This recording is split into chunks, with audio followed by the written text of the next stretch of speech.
So hello friends, my name is Samarth and welcome back to my another video. So today we are going to learn about capacitors.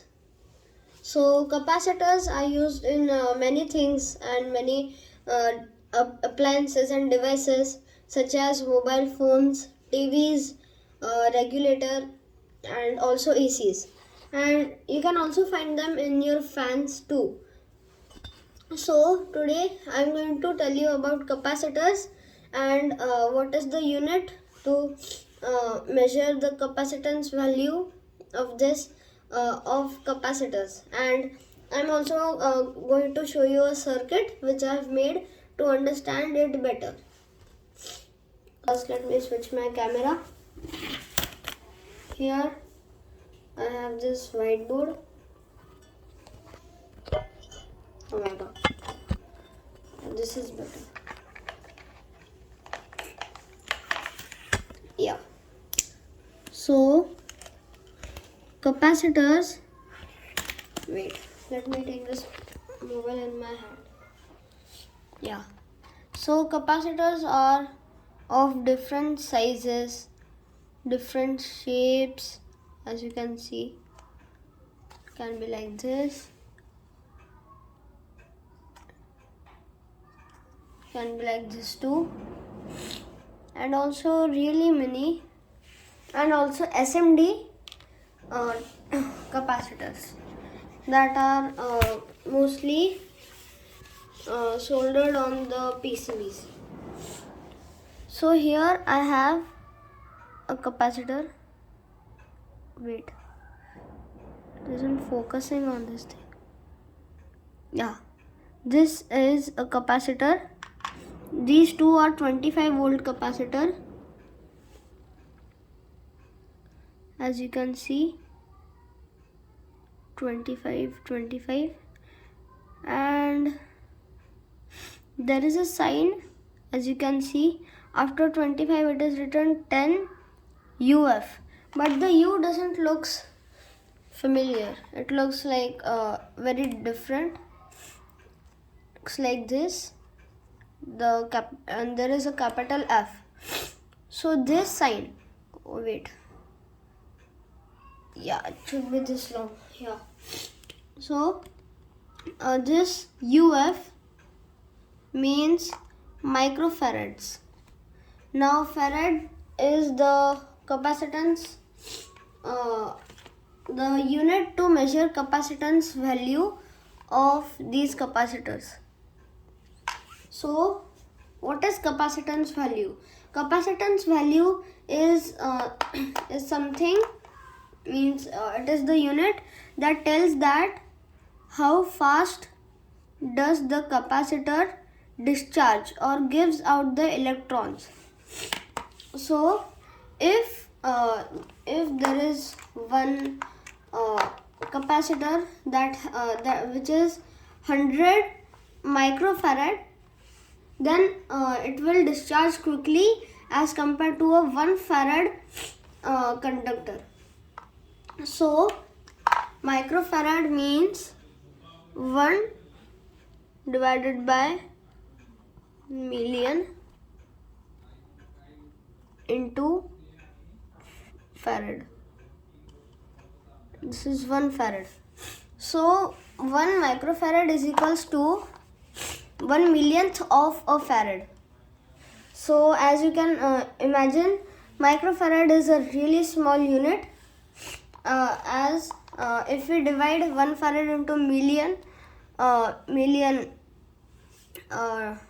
pieces or parts, then 1 will equal to 1 microfarad. So microfarad is a really small unit, and the capacitors that are of 1 farad are called supercapacitors. So these charge up quickly and drain very slowly. So they take in energy but give out the energy really slowly. So the voltage regulation would be really good. So let me tell you the use of capacitors. Yeah. So So there are many appliances at home like TVs and fans. So let me take fan, as fan is a common appliances used in our homes.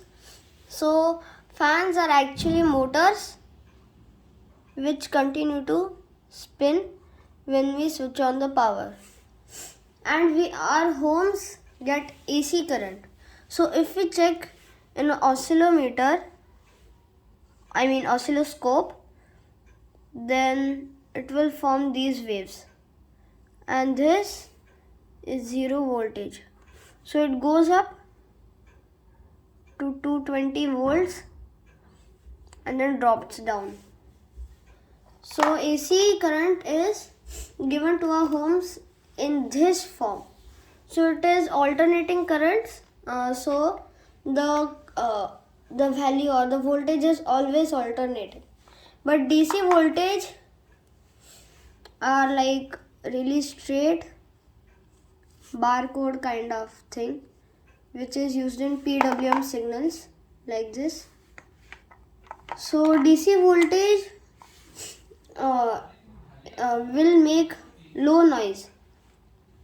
So actually when we give AC current to the capacitors, the motor, then it makes more noise because it is getting voltage for like a few milliseconds, and then it is low again, then high, then low, then high and low. So that's why the motor or the fan makes noise continuously. So to stop this, capacitors are added. So this is a motor. Let me erase this thing. Yeah, so this is a motor. So we will connect a capacitor over here like this, as you can see, and this will be connected to the unit of the house. So like this it will get power, and a capacitor will be added over here. This will be an AC capacitor, so that when we add the capacitor, the graph before will be like this, and the after one will be like this. So as you can see, there are no voltage spikes, as you can see. So the device or the fan in this case will work smoothly, and also the speed of the fan will increase. So like this capacitors work, because when it's getting energy, when the motor is getting power from the house, then it will be spinning. But as the graph goes low at this point, then what happens is that the motor will not get any power, and it will continue to rotate due to the inertia, the momentum. So it will continue to rotate, but the speed will decrease. So what happens is that whenever a capacitor is added, whenever electricity is given to the motor, the capacitor also charges up like a battery. So capacitor is nothing but as you can say, a battery which charges up really quickly and discharges in the same manner. So when it goes to low voltage or low, then this capacitor will be the source giving this motor the power. So the motor will continue to spin in a certain rate. So it will not make any noise, and the speed will also increase. And it is used in many devices, because as we switch on and off any devices like any circuit or any TV which we have in our home, it actually restarts. So to stop this problem, people add this capacitors to prevent this problem. So let me tell you about this capacitors more. So here, as you can see, here as you can see, I have soldered these two capacitors together. And yeah, I have to tell you something really important. When you give power to any capacitor, then you should keep a check on the terminals of the capacitor, because if we give positive or anode on the wrong pin, then the capacitor can get damaged. So here's how to identify it. So wait, let me bring another capacitor. Yeah, here I have another capacitor. So as you can see, there is a line over here. Wait, let me keep it on the stand. Yeah, so here as you can see, this is the line which is a little bit light in color, and there are arrows over here, and also this small bar in the between. So the pin just below this marking is negative. So this pin is negative, and the pin which I am holding right now is positive. So like this it works. And yeah, there is also a certain voltage reading, voltage written on the capacitors. Wait, this one is of 10 volts. Yeah, 10 volts. So if you give about 10 volts to this capacitor, it will just blow off. So to prevent that, you have to give below 10 volts to the capacitors. But there are many capacitors like which can take up to 1000 volts also, which are used in bigger devices. So here I have a circuit which I have made. Yeah, so this one is the capacitor. Let me connect this capacitor. I have to check whether I'm connecting the terminals correctly, or else the capacitor will get destroyed. Yeah.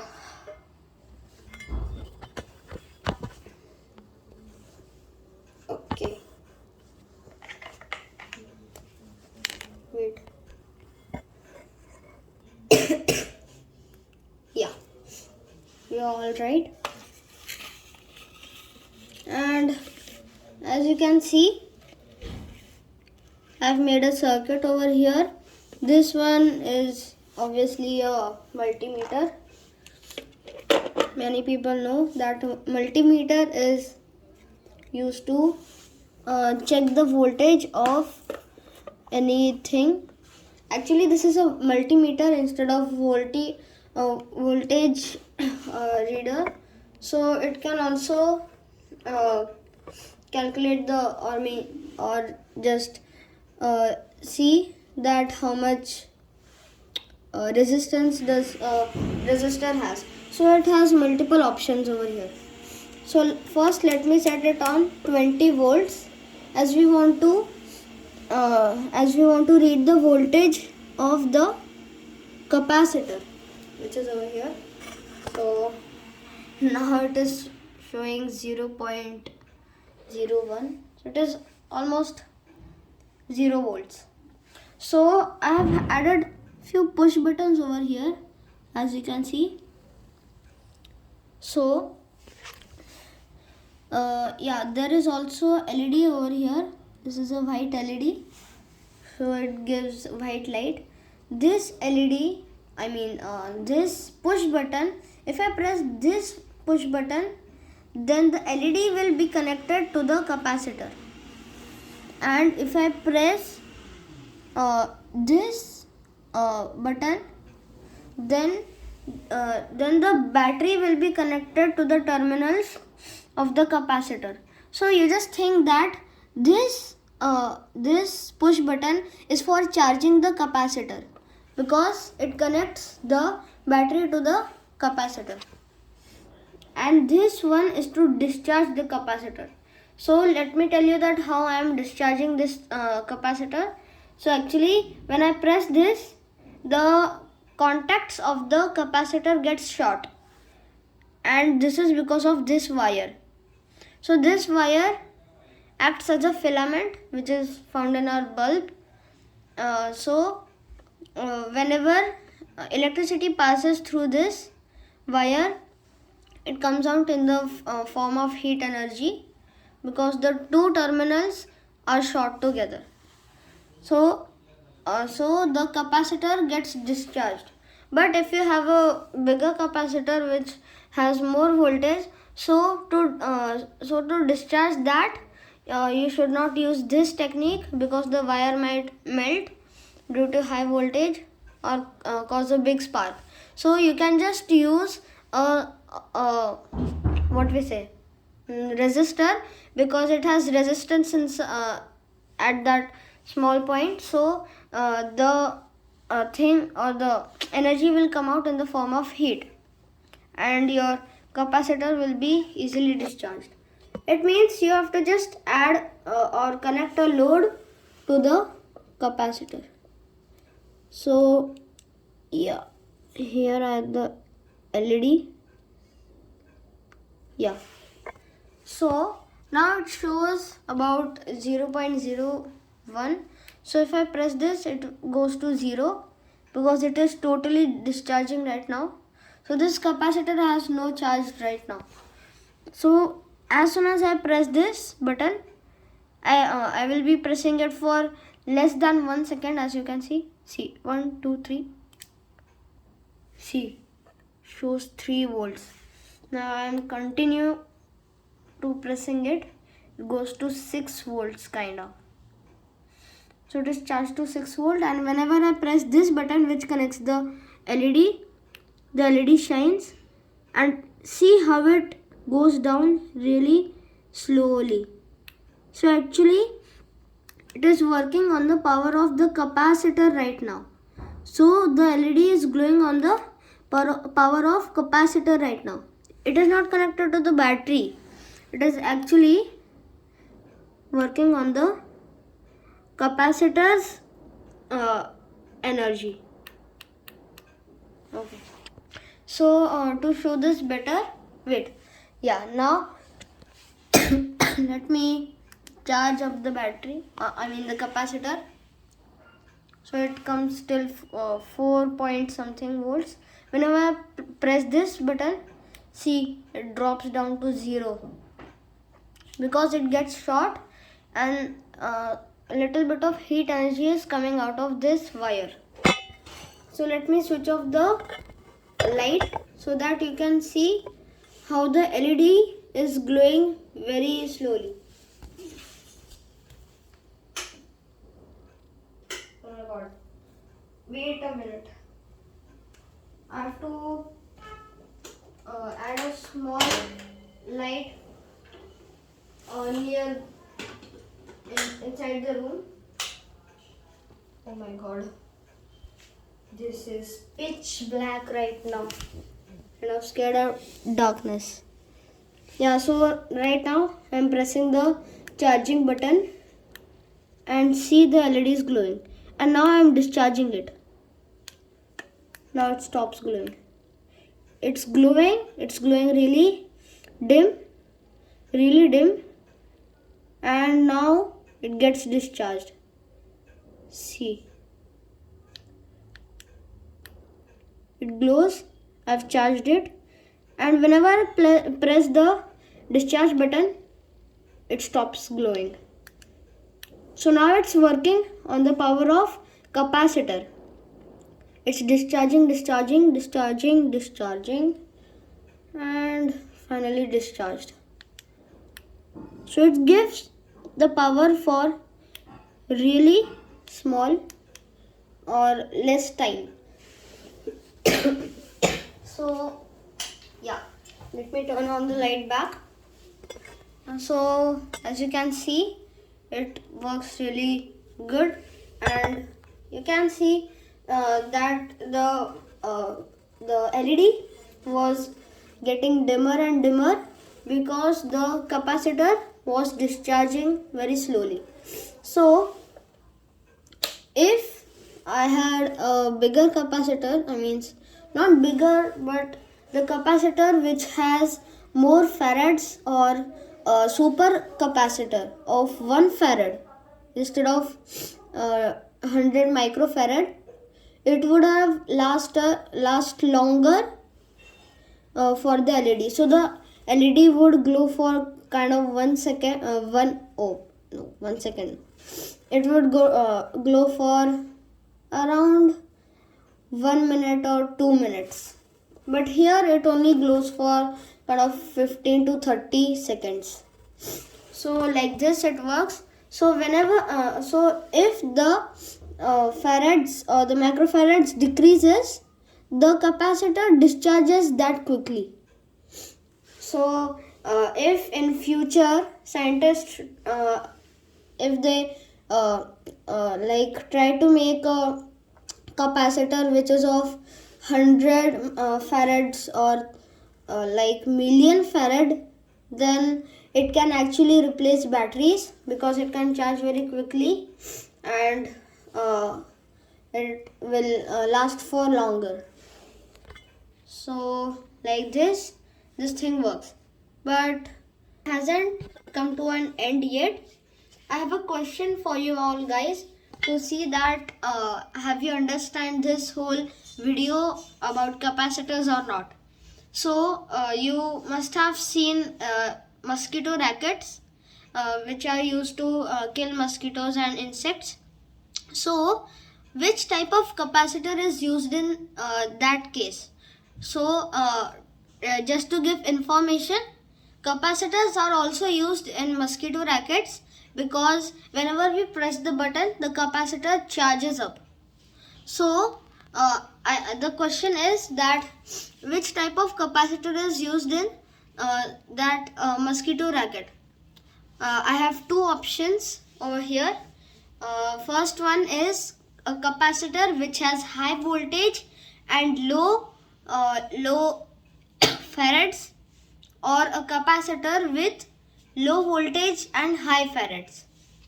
So if you have the answer or then just drop it down in the comment section below. So I hope that you like this video, and don't forget to like and subscribe my channel. And if you have any friends or family members that like science and electronics and robots a lot, then don't forget to share this video to them. So that's it for today guys. Bye.